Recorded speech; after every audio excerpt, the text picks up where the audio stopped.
안녕하십니까 여러분. 기독교 세계사의 구리스입니다. 기독교 세계사란 이 세상을 기독교의 올바른 시각으로 바라보는 유튜브 채널입니다. 단일 민족이란 무엇인가? 여러분, 우리 민족은 단일 민족이라는 것을 잘 알 것입니다. 우리나라가 단일 민족으로 불리우는 것은 우리나라 모든 국민들은 스스로를 한민족으로 자각하기 때문입니다. 그렇습니다. 우린 모두 한 민족, 단일 민족입니다. 근데 왜 우리나라는 세계 유일의 단일 민족이고 다른 나라들, 세계 모든 국가들은 다민족 국가들일까요? 이것에 대해서 많은 의심을 품고 있는 사람들은 개중에는 우리나라가 단일 민족이 아니라고 주장하기도 합니다. 단일 민족이 왜 아니냐면 외부로부터 많은 민족이 유입됐고 그들과 혼혈이 되었기 때문에 단일 민족이 아니라고 주장합니다. 그러나 단일 민족에 대해서 저는 그들이 잘 모른다고 생각합니다. 왜냐하면 민족이란 그 주체가 혈통보다는 바로 민족 정체성이 있기 때문입니다. 내 자신, 나 스스로를 누구로 생각하는가, 어느 민족이라고 생각하는가, 그 부분이 사실 제일 중요하지 혈통은 그렇게 중요한 것이 아닙니다. 그렇기 때문에 앞서 말한 대로 나 스스로가 단일 민족이라고, 다시 말해서 나 스스로가 대한민국 땅에 살고 있는 국민이자 또한 다 같은 한민족이라고 생각하는 그 생각이 바로 우리나라가 유일한 단일민족 국가임을 입증하고 있습니다. 사실 보다 정확히 말한다면 단일민족 국가는 단일민족의 기준은 간단합니다. 바로 그 나라가 소수민족이 있느냐 없느냐를 가지고 평가하면 되는 것입니다. 사실 우리와 같이 단일민족이라고 사실상 사기를 치고 있는 나라가 하나 있었죠. 바로 일본입니다. 재밌게도 일본은 최근에 그 단일민족이라는 주장을 버렸습니다.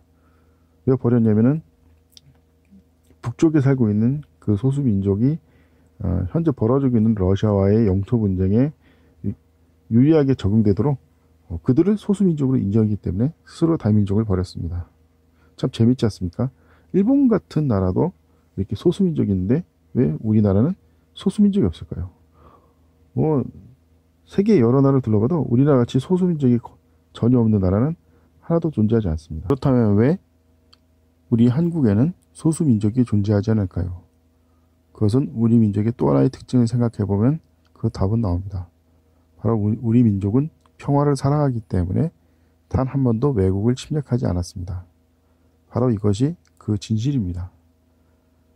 소수민족이란 자연스럽게 생기는 것이 아니라 인간의 어떤 무지의 어리석음 때문에 생기게 됩니다. 그 무지의 어리석음이란 바로 욕심입니다.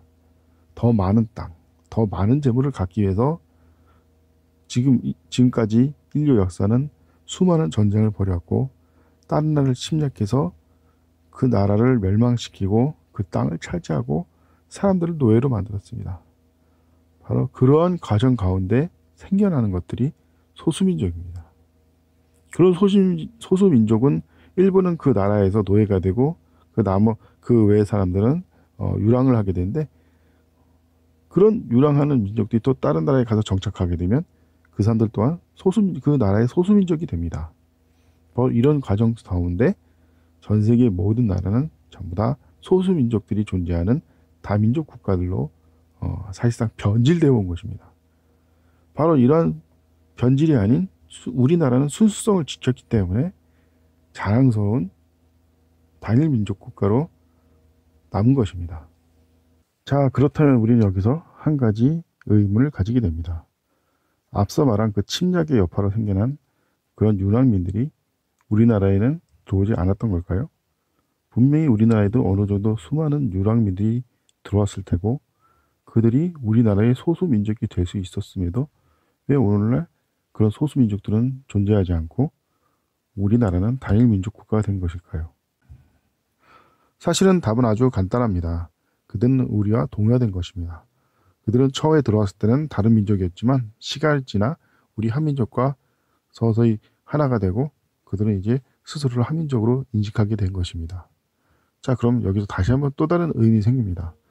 왜 우리나라는 이렇게 수많은 소수민족과 동화되어 하나의 단일민족으로 다시 만들어졌는데 왜 다른 나라들은 그 소수민족들이 지금까지도 소수민주로 남게 되었는가?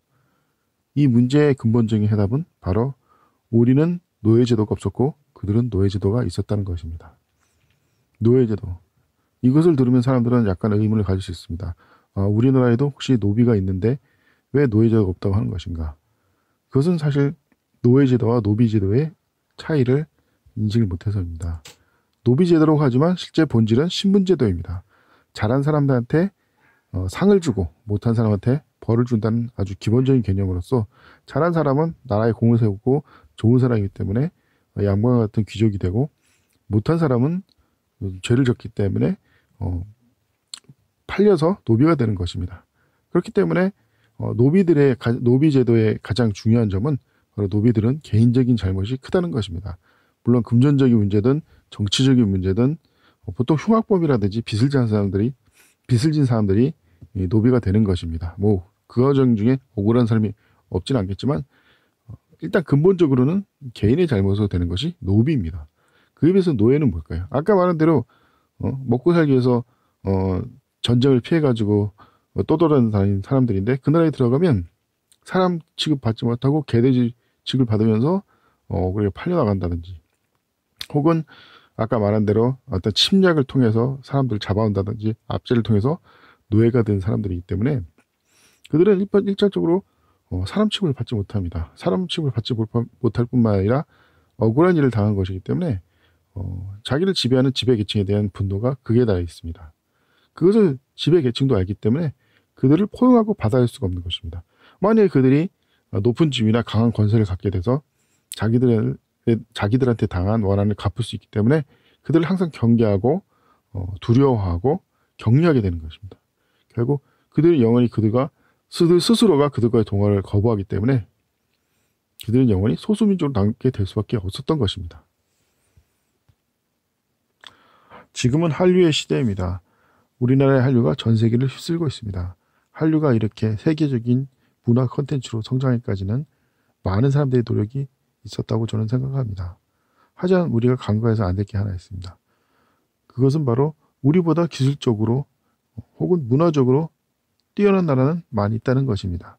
그럼에도 불구하고 그 수많은 선진국들을 제치고 왜 한류가 지금 이 시대에 세계 문화를 이끌고 있는 것일까요? 그 부분에 있어서 저는 무엇보다 중요한 것이 바로 우리나라의 소수민족이었고 소수민족에 관한 탄압과 압제 역사가 없다는 것을 저는 말하고 싶습니다. 수많은 민족들과 나라들이 세계를 지배하고 제패했지만 그 과정 중에서 또한 그들에 의해서 피해를 받은 나라들과 민족들은 수도 없이 많습니다. 현재 지금 세계를 이끌고 있다는 수많은 강대들도 그런 과거에 부정적인 역사가 있습니다. 그에 비해서 우리나라는 그런 부정적인 역사가 존재하지 않습니다. 또한 어느 나라를 다 겪고 있는 소수민족 문제도 없습니다. 바로 그러한 점이 우리 한류에 대한 부정적인 인식이 없이 세계인들에게 친숙하게 받아줄 수 있는 첫 번째 원동력이라고 저는 생각합니다. 성경에는 모든 민족과 나라는 하나님께서 만드셨고 또한 그들의 경계와 영역도 하나님께서 정하셨다고 되어 있습니다. 그렇기 때문에 이러한 하나님의 뜻을 잘 지키는 나라는 하나님께 축복을 받는 것이고 이러한 하나님의 뜻을 어기는 나라는 하나님께 심판을 받는 것입니다. 우리나라는 앞서 말한 대로 한 번도 남의 나라를 침략한 적이 없는 훌륭한 나라입니다. 하지만 더 특이하고 대단한 것은 한 번도 남의 민족의 혹은 남의 나라의 침략에 의해서 굴복한 적이 없는 나라는 또 하나의 재미난 특징이 있습니다. 남을 침략하지 않기 때문에 남에게도 지배당하지 않는다. 이것인정 하나님께서 또 세우신 섭리가 아닌지요. 이상으로 왜 우리 민족은 단일 민족인가에 대해서 알아보았습니다. 여러분들은 어떻게 생각하십니까? 저는 왜 우리 민족이 단일 민족인지를 알아보면서 나름 매우 큰 자랑스러움을 느꼈습니다. 단일 민족이라는 것은 단순히 이루어지는 것이 아닌 걸 알았습니다. 여러분들의 생각은 어떻습니까? 여러분들의 의견을 바랍니다. 감사합니다.